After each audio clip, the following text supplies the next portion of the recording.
11 మంది శ్రామికులు ఉత్పత్తి చేసిన ఉత్పత్తి విలువ 540 రూపాయలైతే MRP = 540 - 500 = 40 rupees.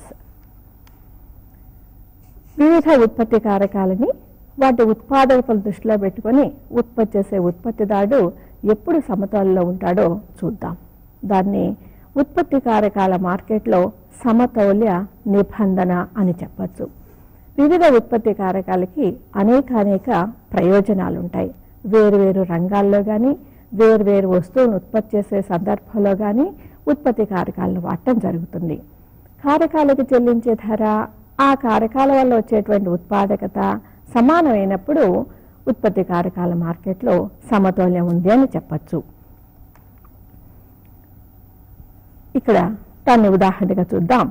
Marginal physical product of A by price of A that is equal to marginal physical product of B by price of B that is equal to marginal physical product of C by price of C. ఇక్కడ A, B, C అనే 3 వస్తువులను ఉపయోగిస్తున్నాం. ఆయా సందర్భాల్లో వాటికి చెల్లించినటువంటి ధరలు ఏ, B, సిల ధరలు వాటి ఉపాంత ఉత్పాదకతకి సమానం. ఇలా ఉన్నప్పుడే టోటల్గా ఉత్పత్తి కారకాల మార్కెట్లో సమతౌల్యం ఏర్పడుతుంది. ఏ సిద్ధాంతమైనా కొన్ని ప్రమేయాల మీద ఆధారపడి ఉంటుంది. ప్రమేయాల రుజువైతేనే సిద్ధాంతం చెప్పే విషయం కూడా వాస్తవంలో కాల పరీక్షకి నిలబడుతుంది. ఈ సిద్ధాంతం యొక్క ప్రమేయాలేంటో చూద్దాం. ఇప్పుడు ప్రమేయాలు. మొదటి ప్రమేయం, వస్తు మార్కెట్లోనూ ఉత్పత్తి కారకాల మార్కెట్లోనూ సంపూర్ణ పోటీ ఉంటుంది. ఉత్పత్తి సాధనాలు 4 అని ఇందాకటి నుండి మనం అంటూ ఉన్నాం. భూమి, శ్రమ, మూలధనం, వ్యవస్థాపన. 4 ఉత్పత్తి సాధనాల వల్ల అనేక వస్తువులు ఉత్పత్తి అవుతూ ఉంటాయి. ఉత్పత్తి సాధనాల మార్కెట్లోనూ కారకాల మార్కెట్లో కూడా సంపూర్ణ పోటీ ఉంటుంది. ఉత్పత్తి కారకం యొక్క అన్ని యూనిట్లు సజాతీయాలు. అదనపు ఉత్పత్తిని కొలవదలుచుకున్నప్పుడు ఏం చేస్తున్నాం మనం? ఉత్పత్తి కారకం యొక్క మరో యూనిట్ని, శ్రమ యొక్క మరో యూనిట్ని కానీ మూలధనం యొక్క మరో యూనిట్ని కానీ వాడుతున్నాం కదా. మరి కారకం యొక్క అన్ని యూనిట్లు సజాతీయాలుగా ఉండాలంటున్నాం. ఉదాహరణ చూద్దాం. శ్రామికులందరూ సామర్థ్యం దృష్ట్యా ఒకే విధంగా ఉండాలి. భూములన్నీ భూసాధన దృష్ట్యా ఒకే విధంగా ఉండాలి. వ్యవస్థాపకులందరూ కూడా నవకల్పన సామర్థ్యం దృష్ట్యా ఒకే విధంగా ఉండాలనేది ఈ సిద్ధాంతం యొక్క ప్రమేయం.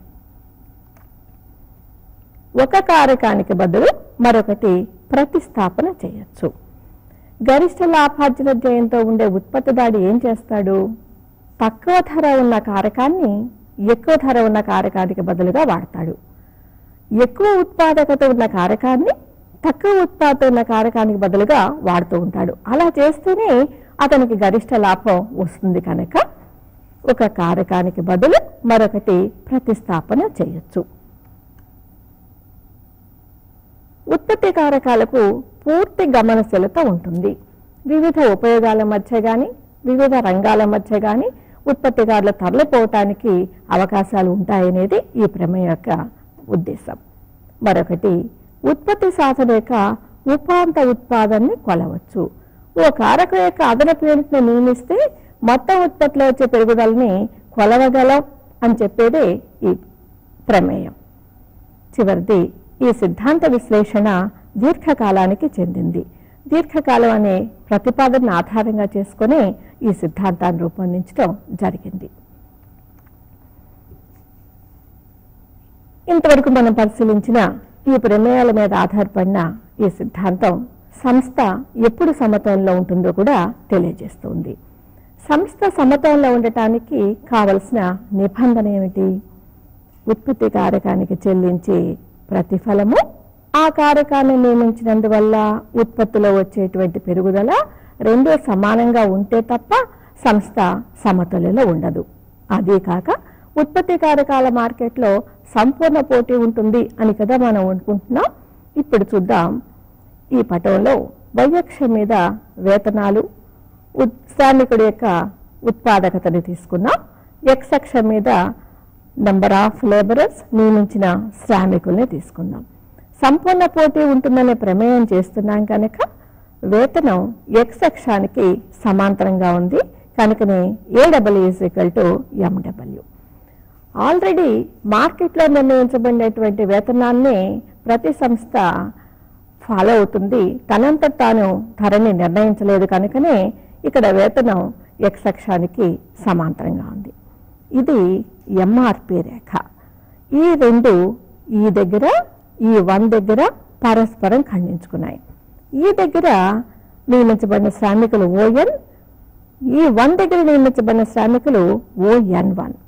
ఈ రెండు సమతౌల్య బిందువులే ఈ 1లో. కానీ ఏది సరైన సమతౌల్య బిందువు అంటే ఈ 1 అనే చెప్పాలి.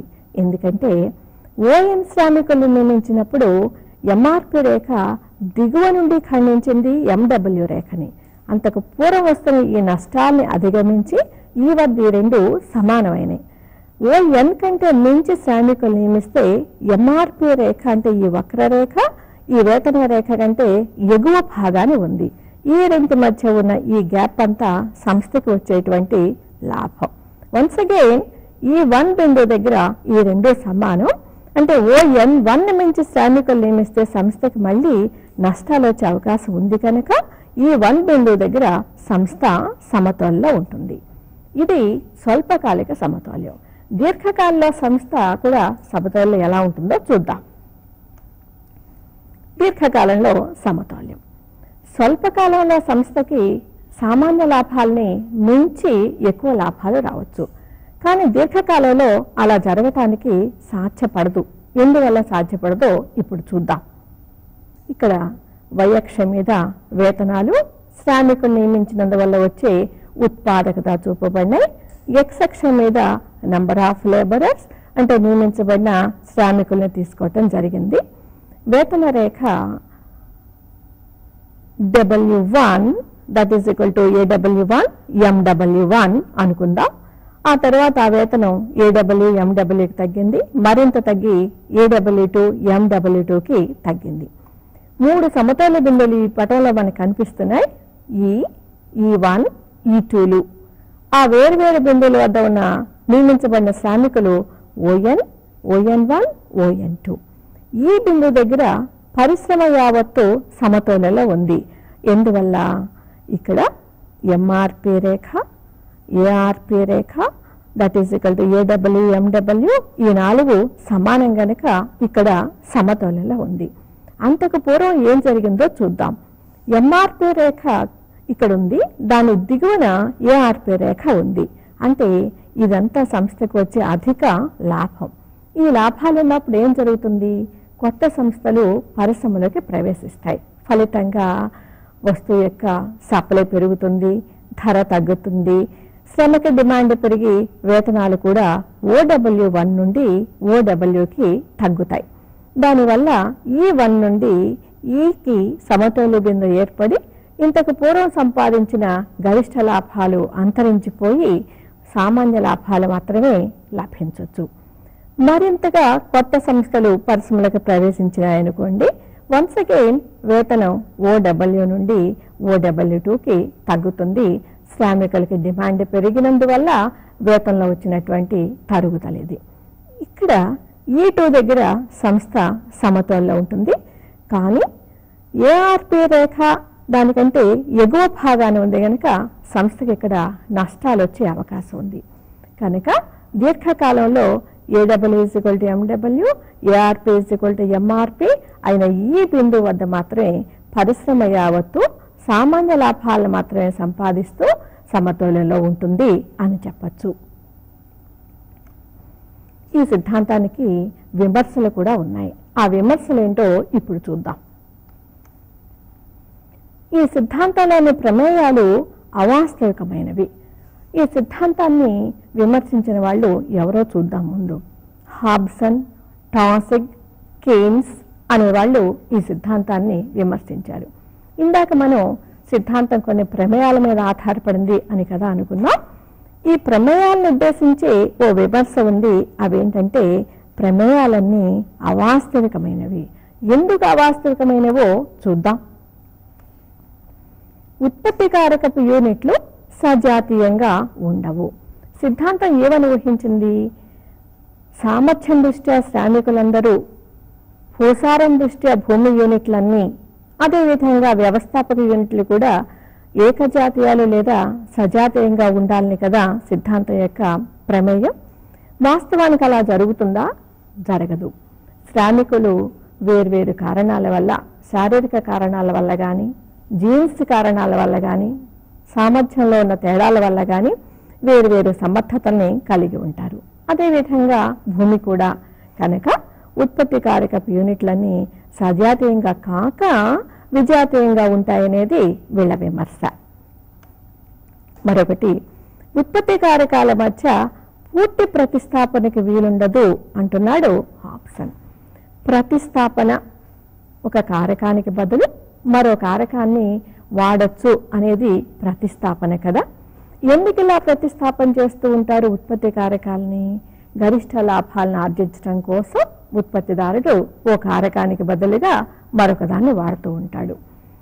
మరి ఈ పూర్తి ప్రతిస్థాపన చేస్తున్నప్పుడు ఏం జరుగుతుంది?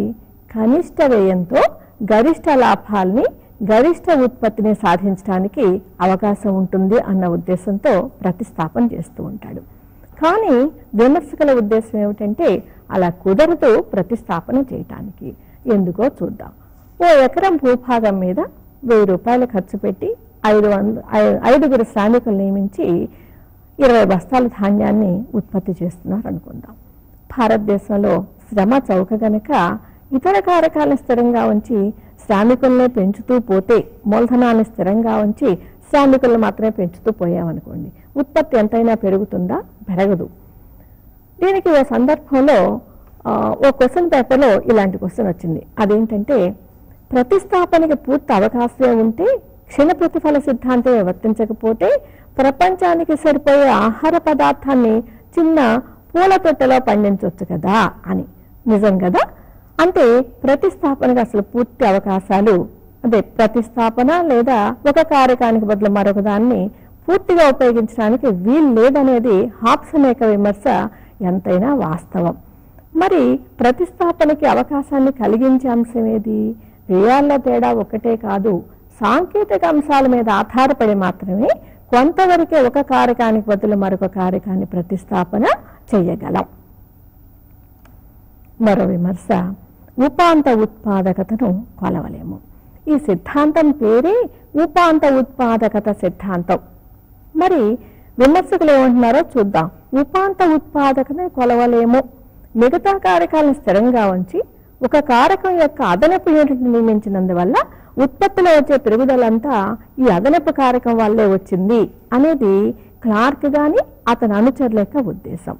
మరి ఈ ఒక్క యూనిట్నే అదనంగా ప్రత్యేకించి నియమించినప్పుడు అతను అన్ని వస్తువులను ఉత్పత్తి చేస్తాడా? చేయలేడు. అంటే ఈ అదనపు ఉత్పత్తిలో కూడా ఇతర కారకాల యొక్క కృషి ఎంతో కొంత ఉందన్నమాట.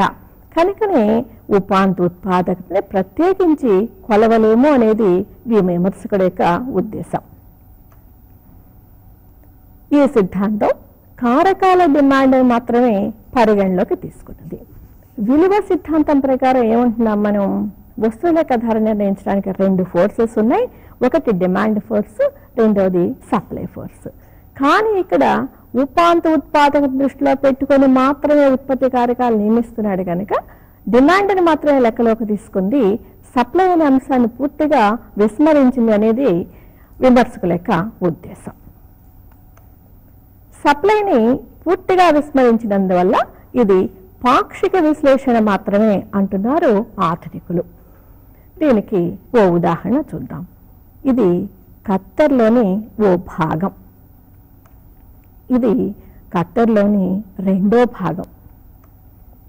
ఇది పూర్తి కత్తెర. మార్క్స్ అనే ఆర్థికవేత్త డిమాండ్ సప్లై అనే అంశాలని చక్కగా ఇట్లా పోల్చి చెప్తాడు. Demand and supply can be, ఏ విధంగా వాటిని పోల్చి చెప్పొచ్చు అంటే, 2 blades of the scissors, they can be compared to the 2 blades of the scissors. ఇది upper blade of the scissor, ఇది lower blade of the Caesar.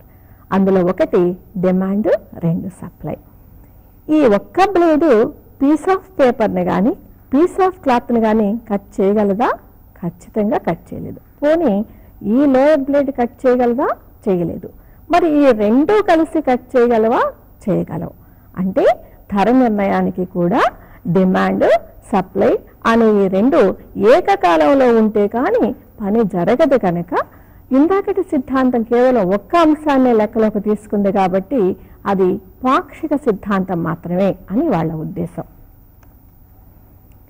మరి ఆధునికులు విమర్శించారు కదా, మరి దీనికి మెరుగైన సిద్ధాంతాన్ని వీళ్ళు ఏమైనా రూపొందించాలిగా. అందుకు వాళ్ళు చేసిన ప్రయత్నమే ఆధునిక పంపిణీ సిద్ధాంతాన్ని మార్షల్ రూపొందించాడు. దానికి ఇంకొక పేరు డిమాండ్ సప్లై సిద్ధాంతం, మరో పేరు విలువ సిద్ధాంతం. దీని సారాంశం ఏంటో చూద్దాం. వస్తు మార్కెట్లో ధరల మాదిరే ఉత్పత్తి కారకాల ధరలు కూడా వాటి డిమాండ్ మరియు సప్లై సమానత్వం వల్ల నిర్ణయించబడతాయి. అంటే ధర నిర్ణయానికి ఇందాక మనం కత్తెర బొమ్మలో చూసినట్టు 2 బ్లేడ్స్ ఎలా కావాలో ధర నిర్ణయానికి కూడా డిమాండ్, సప్లై ఈ రెండు సమానమైన చోటే ధర నిర్ణయించబడుతుంది అనేది వీళ్ళ యొక్క ఉద్దేశం. ఉత్పత్తి కారకాల డిమాండ్ను ముందు చూద్దాం. ఉత్పత్తి కారకాల డిమాండ్ ఎలా ఉంటుందో చూడండి. ఉత్పత్తి కారకాల డిమాండ్ ప్రత్యక్షమైనది కాదు, పరోక్షమైనది. అంటే వస్తువుల కోసం వాటిని డిమాండ్ చేస్తున్నామే కానీ ఉత్పత్తి కారకాల కోసం వాటిని డిమాండ్ చేయటం లేదు. రెండవది, ఉత్పత్తి కారకం ఉపయోగాలను బట్టి వస్తు డిమాండ్ వ్యాకోచత్వాన్ని బట్టి కారకాల యొక్క డిమాండ్ వ్యాకోచత్వం నిర్ణయం అవుతుంది. అంతే కదా, వాటి ఎప్పుడైతే డిమాండ్ పరోక్షంగా ఉందో వ్యాకోచత్వం కూడా వాటి ఉపయోగాన్ని బట్టి నిర్ణయం అవుతూ ఉంటుంది. మూడవది, ఉత్పత్తి కారకాల ధరకు వాటి డిమాండ్కు విలోమ సంబంధం ఉంటుంది. అందువల్లనే డిమాండ్ రేఖ కూడా ఎడమ నుండి కుడికి కిందికి వాలుతూ ఉంటుంది. వివిధ సంస్థల డిమాండ్ రేఖల్ని కలిపితే పరిశ్రమ డిమాండ్ రేఖ వస్తుంది. ఇక్కడ y-అక్షం మీద వేతనాలు తీసుకున్నాం. డిడి ఉత్పత్తి కారకాల డిమాండ్ రేఖ. ఈ డిమాండ్ రేఖ వాలు ఎడమ నుండి కుడికి కిందికి వాలి ఉంది. రెండవది, ధర నిర్ణయానికి కావలసిన మరొకటి ఉత్పత్తి కారక రేఖ, సప్లై రేఖ. ఉత్పత్తి కారకాన్ని సప్లై కూడా ప్రత్యేకమైనటువంటి లక్షణాలు ఉన్నాయి. అయినప్పటికీ కూడా ఈ రేఖ సాధారణ ఉత్పత్తి కారక రేఖ, సప్లై రేఖ సాధారణ వస్తు సప్లై రేఖ మాదిరిగానే ఎడమ నుండి కుడికి పైకి లేస్తూ ఉంటుంది. దాన్ని ఇప్పుడు పటంలో చూద్దాం. ఇది ఉత్పత్తి కారక రేఖ, సప్లై రేఖ. y-అక్షం మీద వేతనాలు తీసుకున్నాం, x-అక్షం మీద సప్లై డిమాండ్ తీసుకున్నాం. SS సప్లై రేఖ. సప్లై డిమాండ్ కలిసి ఉత్పత్తి కారక రేఖ ధర నిర్ణయం ఎలా చేస్తుందో చూస్తున్నాం. డిడి డిమాండ్ రేఖ, SS సప్లై రేఖ. ఈ రెండు సమానమైన ఈ బిందువు దగ్గర ఇక్కడ ధర నిర్ణయించబడుతుంది. ఒకవేళ డిమాండ్ సప్లైలో వచ్చిన మార్పుల వల్ల అటు ఇటు జరిగిన చివరికి అది ఈ వద్దే ధర నిర్ణయం జరుగుతుంది. ఇది ఉత్పత్తి కారకాల ధర నిర్ణయానికి ఉన్నటువంటి రెండవ సిద్ధాంతం. ఇప్పుడు మనం రెండు సిద్ధాంతాలు చూసాం. మొదటిది క్లార్క్ రూపొందించినటువంటి ఉపాంతోత్పాద పంపిణీ సిద్ధాంతం. రెండవది ఈ ఆధునిక సిద్ధాంతం క్లార్క్ రూపొందించింది. మరి ఈ సిద్ధాంతం క్లార్క్ సిద్ధాంతం కంటే ఎందుకు మెరుగైంది? ఎందుకంటే ఉపాంతోత్పాద పంపిణీ సిద్ధాంతం కేవలం డిమాండ్ మాత్రమే లెక్కలోకి తీసుకుంది కనుక, అలా కాకుండా ఈ ఆధునిక సిద్ధాంతం సప్లై డిమాండ్ రెండింటినీ లెక్కలోకి తీసుకుంది కనుక ఇది పూర్వ సిద్ధాంతం కంటే మెరుగైంది. మరి ఇప్పుడు మనం ఇంతవరకు జరిగిన సారాంశాన్ని ఒకసారి పరిశీలిద్దాం. ఇంతవరకు మనం పంపిణీ అంటే ఏంటి, పంపిణీలో రకాలు ఏమిటి, పంపిణీకి సంబంధించి ఉన్న రెండు సిద్ధాంతాల్ని చూస్తున్నాం. ఇప్పుడు ప్రశ్నలు ఎలా వస్తాయో చూద్దాం. ఇందులో ప్రశ్నలు సాధారణంగా ఎస్ఏ క్వశ్చన్ వస్తూ ఉంటుంది, ఉపాంతోత్పాద పంపిణీ సిద్ధాంతాన్ని వివరించండి అని. షార్ట్ క్వశ్చన్ రావచ్చు, డిమాండ్ సప్లై సిద్ధాంతం అని. ఇక్కడ 2-in-1 లాంటి క్వశ్చన్ ఒకటి ఉంది. అదేంటంటే మీ అందరూ రేడియో, టేప్ రికార్డ్ కలిసి ఉండే 2-in-1 అనే వస్తువును చూసే ఉంటారు. ఏది కావాలంటే ఆ మేత నొక్కుంటే అది పనిచేస్తూ ఉంటుంది. ఇక్కడ కూడా అలాంటి క్వశ్చన్ ఒకటి ఉంది. అదేంటంటే ఉత్పత్తి కారకాల ధర నిర్ణయానికి ఉన్న సిద్ధాంతాన్నేమో సాధారణ పంపిణీ సిద్ధాంతం అంటాం. అదే శ్రమకి